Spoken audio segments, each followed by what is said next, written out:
In 1798, Napoleon Bonaparte's troops arrived in Egypt and were amazed by the large buildings that were found there.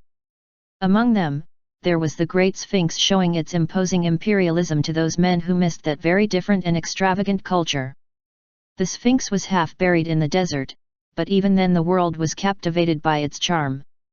It was not until 1936, that the mission carried out by the French Émile Baguettes dug up that great structure that had been covered by the sand path for millennia.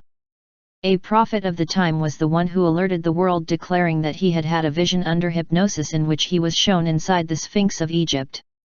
In this was the great ancient library, which guarded the ancient knowledge and, among them, the findings of Atlantis.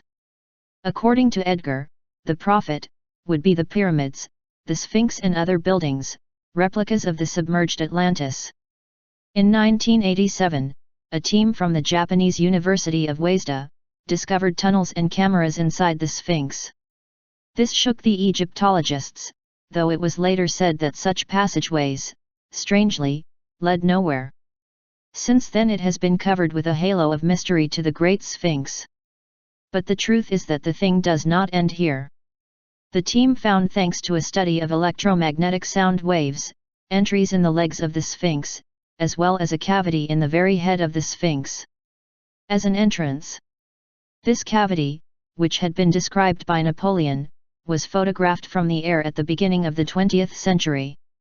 Although at the end of it, with reasons for the restoration of the head, the peculiar finding was ended, plugging this and other cavities in the structural base. A recreation that Charles Russell made in 1914, showed the inside of the Sphinx.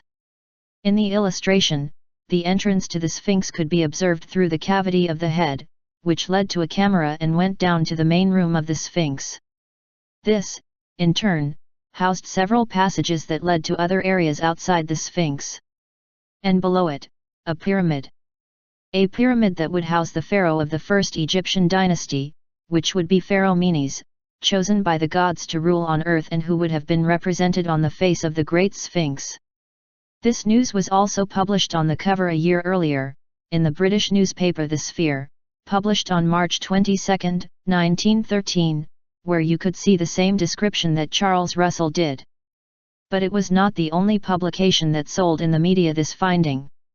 A year later, on March 5, 1914, the Australian newspaper Northern Territory Times published a column in an article detailing that discovery. Right on the dates when the mysterious entrance to one of the most fascinating structures of humanity was discovered.